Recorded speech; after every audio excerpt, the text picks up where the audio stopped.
Saudara-saudari terkasih di dalam Tuhan Yesus Kristus, semoga kita semua dalam keadaan sehat bersama keluarga.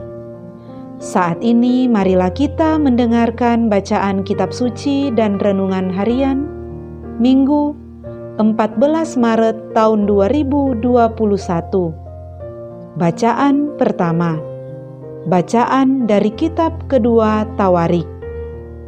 Ketika Israel diperintah oleh Raja Sedekia, semua pemimpin di antara para imam dan rakyat berkali-kali berubah setia dengan mengikuti segala kekejian bangsa-bangsa lain. Rumah yang dikuduskan Tuhan di Yerusalem mereka najiskan. Namun Tuhan, Allah nenek moyang mereka, berulang-ulang mengirim pesan melalui utusan-utusannya. Karena Tuhan sayang kepada umatnya dan kepada tempat kediamannya. Tetapi mereka mengolok-olok para utusan Allah itu, menghina segala firman Allah, dan mengejek nabi-nabinya. Oleh sebab itu murka Tuhan bangkit terhadap umatnya, sehingga tidak mungkin lagi ada pemulihan. Maka Tuhan menggerakkan raja orang-orang Kasdim. Mereka membakar rumah Allah, merobohkan tembok Yerusalem, dan membakar segala puri dalam kota itu, sehingga musnahlah segala perabotan yang indah-indah. Mereka yang masih tinggal dan terluput dari pedang diangkutnya ke Babel. Mereka dijadikan budak raja dan budak anak-anaknya sampai kerajaan Persia berkuasa. Dengan demikian, genaplah firman Tuhan yang diucapkan Yeremia. Sampai tanah ini pulih dari akibat dilalaikannya tahun-tahun Sabat, karena tanah itu menjadi tandus selama tahun Sabat, sehingga genaplah 70 tahun. Pada tahun pertama pemerintahan Kores Raja Negeri Persia, Tuhan menggerakkan hati Kores Raja Negeri Persia itu untuk menggenapkan firman yang diucapkan oleh Yeremia. Maka dimaklumkanlah di seluruh kerajaan Kores secara lisan dan tulisan maklumat ini. Beginilah perintah Kores Raja Persia. Segala kerajaan di bumi telah dikaruniakan kepadaku oleh Tuhan Allah semesta langit.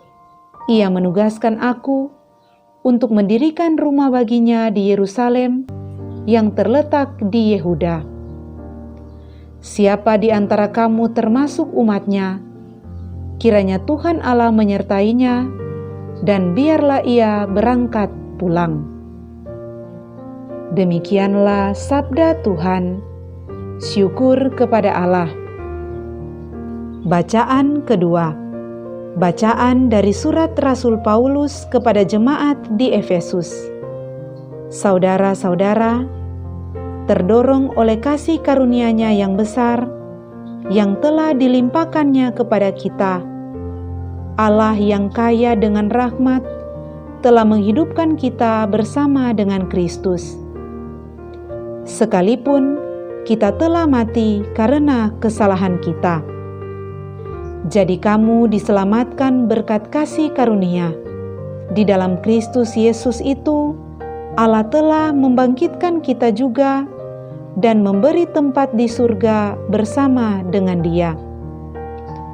Dengan itu, Allah bermaksud di masa yang akan datang menyatakan kepada kita kasih karunia-Nya yang berlimpah sesuai dengan kebaikan-Nya terhadap kita dalam Kristus Yesus. Sebab berkat kasih karunia kamu diselamatkan oleh iman. Keselamatan itu bukanlah hasil usahamu, melainkan pemberian Allah. Jadi keselamatan itu bukanlah hasil pekerjaanmu. Maka jangan sampai ada orang yang memegahkan diri, sebab sesungguhnya kita ini buatan Allah, diciptakan dalam Kristus Yesus untuk melakukan perbuatan-perbuatan baik yang sudah dipersiapkan Allah sebelumnya. Ia mau supaya kita hidup di dalamnya. Demikianlah sabda Tuhan. Syukur kepada Allah. Bacaan Injil. Inilah Injil Yesus Kristus menurut Yohanes. Dimuliakanlah Tuhan. Sekali peristiwa, Yesus berkata kepada Nikodemus yang datang kepadanya, "Pada waktu malam, sama seperti Musa meninggikan ular di padang gurun, demikian juga Anak Manusia harus ditinggikan, supaya setiap orang yang percaya kepadanya beroleh hidup yang kekal. Karena begitu besar kasih Allah akan dunia ini, sehingga Ia telah mengaruniakan Anaknya yang tunggal, supaya setiap orang yang percaya kepadanya tidak binasa, melainkan beroleh hidup yang kekal. Sebab Allah mengutus Anaknya ke dalam dunia bukan untuk menghakimi dunia, melainkan untuk menyelamatkannya. Barang siapa percaya kepadanya, ia tidak akan dihukum. Tetapi barang siapa tidak percaya, ia telah berada di bawah hukuman, sebab ia tidak percaya dalam nama Anak Tunggal Allah. Dan inilah hukuman itu, terang telah datang ke dalam dunia, tetapi manusia lebih menyukai kegelapan daripada terang, sebab perbuatan-perbuatan mereka jahat. Sebab barang siapa berbuat jahat, ia membenci terang, dan tidak datang kepada terang itu, supaya perbuatan-perbuatannya yang jahat itu tidak nampak. Tetapi barang siapa melakukan yang benar, ia datang kepada terang, supaya menjadi nyata bahwa perbuatan-perbuatannya dilakukan dalam Allah." Demikianlah Injil Tuhan. Terpujilah Kristus. Saudara-saudari terkasih di dalam Tuhan Yesus Kristus, renungan kita di saat ini diberi judul Diselamatkan Berkat Kasih Karunia.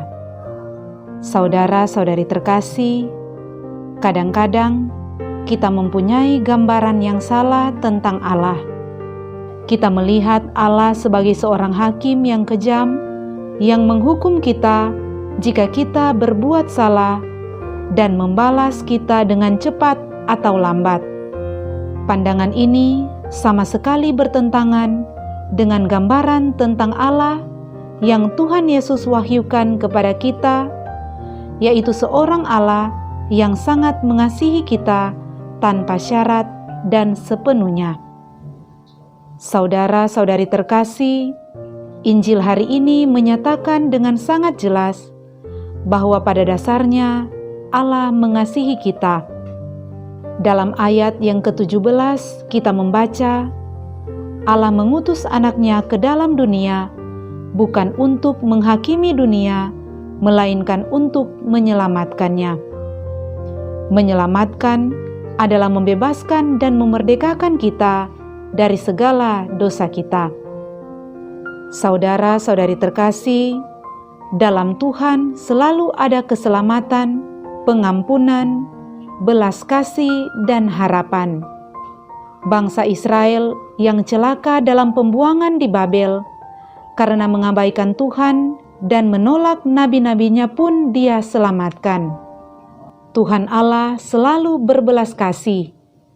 Meskipun berkali-kali bangsa Israel tidak setia dengan mengikuti segala kekejian, tetapi Tuhan Allah tetap menunjukkan belas kasih-Nya.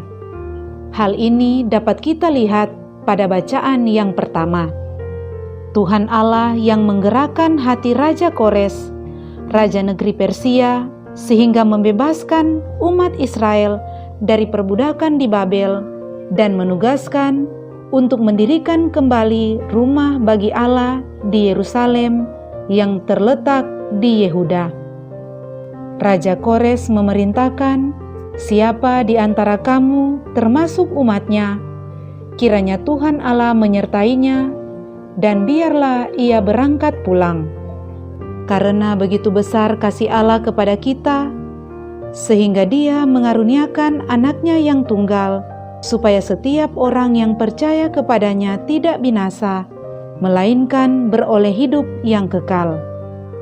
Tuhan Allah selalu mengasihi kita secara total, tanpa syarat apapun tanggapan kita. Bagaimanakah respons kita kepada kasih-Nya ini? Percaya kepada Anak-Nya yang tunggal, yaitu Tuhan Yesus.